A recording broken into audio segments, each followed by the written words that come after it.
अस्सलामुअलैकुम class, this is Mohammad Hashim Zia and you guys are watching mathematics पे हाशिम ज़िया। बेटा एनईडी की 2024 की मेरिट लिस्ट अभी अभी अनाउंस कर दी गई है। किस तरीके से इस मेरिट लिस्ट को समझना है, क्या आपके चांसेस हैं एनईडी के अंदर एडमिशन होने के, क्या क्लोजिंग है मेरिट लिस्ट की, किस तरीके से आपको इंटरव्यू के लिए जाना है, कौन से डे आपका इंटरव्यू होगा, किस तरीके से आपका इंटरव्यू कंडक्ट किया जा रहा होगा, किस तरीके से मेरिट लिस्ट को आप समझ सकते हैं, क्या इस दफा मेरिट कम होगा, और इस दफा एनईडी के अंदर पहली पोजीशन किसने ली है, दूसरी किसने ली है, तीसरी किसने ली है, किस मेरिट के ऊपर आपका नाम है, इन तमाम बातों को मैं आपको एक्सप्लेन कर देता हूं।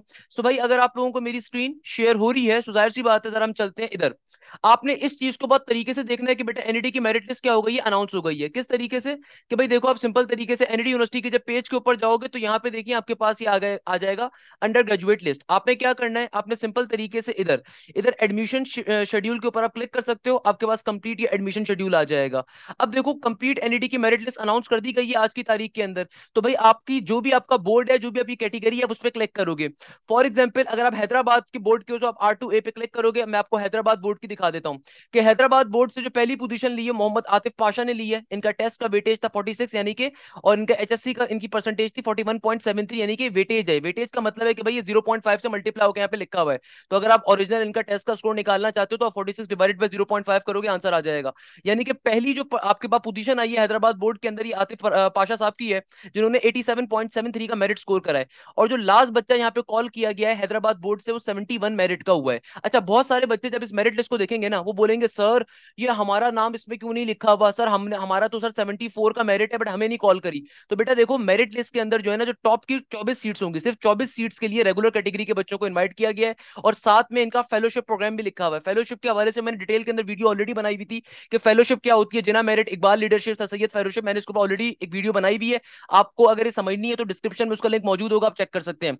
बहरहाल देखो, कहने का मकसद क्या है, हैदराबाद बोर्ड की जो मेरिट लिस्ट क्लोज हो रही है ना बेटा, ये 80.82% पे हो रही है। इससे नीचे वाले जो बच्चे हैं वो सिर्फ वो बच्चे हैं जिनका या तो आपके पास नहीं, 80 के ऊपर क्लोज हो रही है। R2A की कैटेगरी हमारे पास किसके ऊपर क्लोज हो रही है, 80.23 पे हो रही है।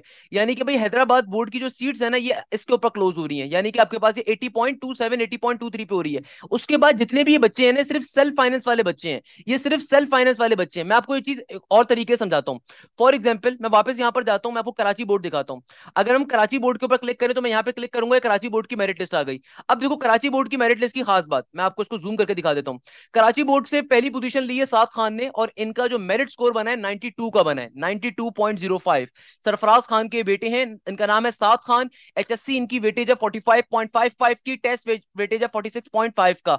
रमीज कामरान, इनकी चूंकि इंटर की परसेंटेज कम थी तो मैंने इसका नाम अभी देखा था, कहां गया रमीज। रमीज की 8वीं पोजीशन है। और फातिमा जिया की 5वीं है, ये मेरे बैच की थी मेरे ख्याल में, if I am not wrong. मानूर वासिक हो गई, उमर हो गया, उजैर तारिक हो गया, ईशा तंजील हो गई, अरसला अरसला की बच्चे की 90 प्लस मेरिट स्कोर था, बैच का बच्चा है।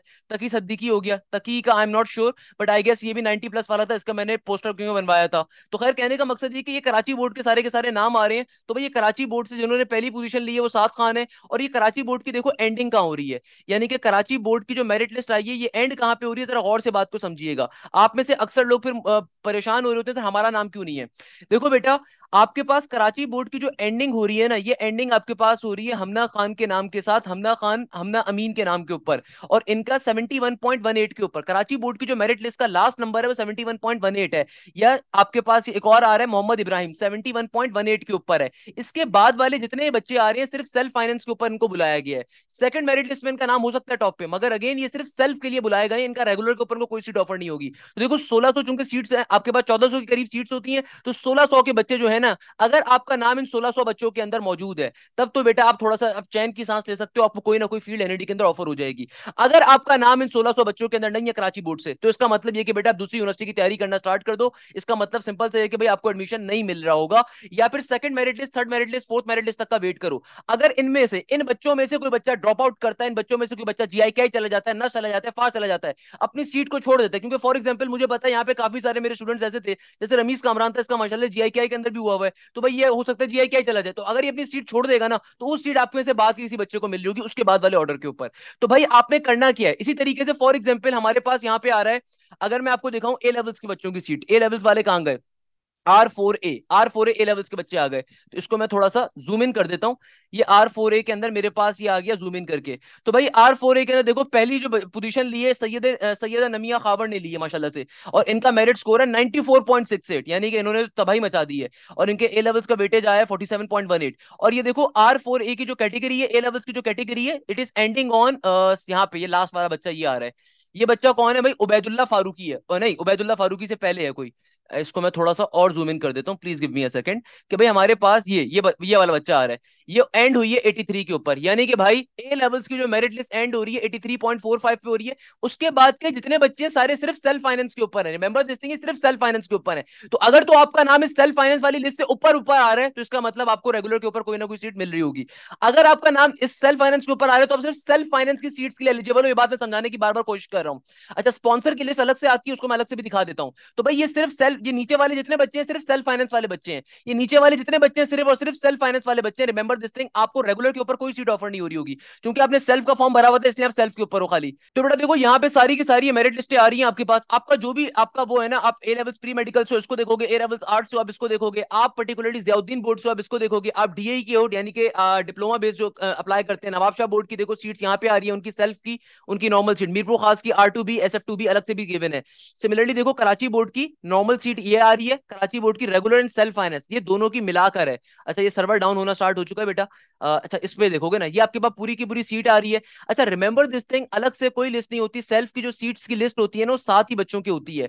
तो भाई अगर आपका नाम इस मेरिट लिस्ट के ऊपर नहीं है, वो तमाम बच्चे जो कराची बोर्ड से, अगर आपका नाम इस मेरिट लिस्ट के ऊपर नहीं है, आप कहते हो सर मैंने तो सेल्फ पे अप्लाई किया था, तो भाई सेल्फ के बच्चे देखो साथ साथ ही आ रहे हैं। तो सेल्फ और रेगुलर की स्कीम एक ही साथ होती है, खाली स्पॉन्सर की सीट लिस्ट अलग से होती है। खाली स्पॉन्सर की सीट लिस्ट जो आती है वो अलग से आती है, अदरवाइज सेल्फ और रेगुलर एक साथ ही गिवन होता है। सही है ना? यहाँ पे देखो सारे एक साथ ही आ रहे हैं। तो अगर मैं इसको सबसे नीचे लेके चला जाऊं, तो आप देखो यहाँ पे सिर्फ सेल्फ फाइनेंस वाले बच्चे आ रहे हैं। तो 71.18 से लेके जितने नीचे के सिर्फ सेल्फ फाइनेंस वाले आ रहे हैं। क्लियर है? और फिर सेकंड मेरिट लिस्ट में इससे नीचे के बच्चे आएंगे। अगर कोई ऊपर वाले बच्चे अपना लिस्ट छोड़ देंगे, तो फिर उसके बाद सेकंड मेरिट लिस्ट आती है, थर्ड मेरिट लिस्ट आती है, एंड सो ऑन।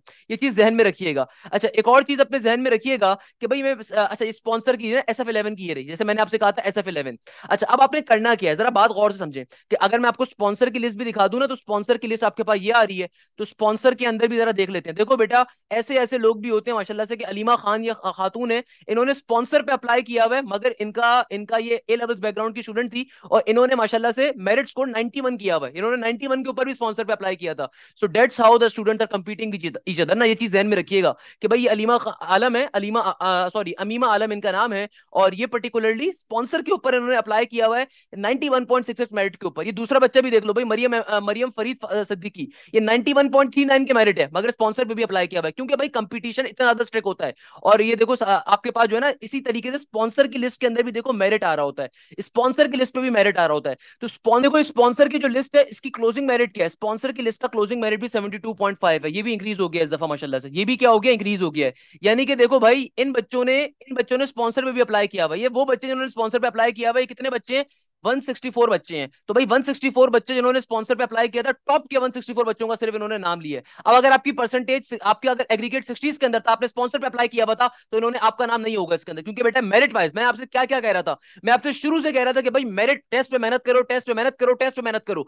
आप किसी भी बेकार इंस्टीट्यूट के अंदर जाओ, कहीं भी जाओ, टेस्ट पे एटलीस्ट मेहनत करो, क्योंकि at the end of the day test matter करेगा। आप चाहे सेल्फ पे अप्लाई करो, स्पॉन्सर पे अप्लाई करो। देखो स्पॉन्सर की कैटेगरी की सीट भी 91.68 से अप्लाई हो रही है। मैं जूम करके दिखा देता हूं, अगर आपको यकीन नहीं आ रहा मेरी बात पे, आपको वैसे नजर आ रहा होगा कि देखो 91 से स्पॉन्सर की लिस्ट भी स्टार्ट हो रही है, और इट इज एंडिंग ऑन 72.5। सो अगर मैं इसको वापस लेकर आऊं यहाँ पे, अगर मैं इसको वापस लेकर आऊं, तो आप इस तरीके से देख सकते हो तमाम मेरिट लिस्ट है। अच्छा, अब आपने करना क्या है? देखो अब आपने करना ये है कि भाई आपने अपना ये जो आपकी मेरिट लिस्ट आई है ना, इस मेरिट लिस्ट के अकॉर्डिंग आपने अपना नंबर देखना है। फॉर एग्जाम्पल, मैं आपको एग्जाम्पल देता हूँ कराची बोर्ड की लिस्ट से। चलो मैं दे देता हूँ, यहाँ से ओपन हो रही है कराची बोर्ड की लिस्ट। लेट सपोज यहाँ से ओपन हो रही है, सही है। फॉर एग्जाम्पल, मैं रैंडमली कोई भी बच्चा सेलेक्ट कर लेता हूँ, मैं रैंडमली इस बच्चे को सेलेक्ट कर लेता हूँ, मुझे नहीं पता कौन है।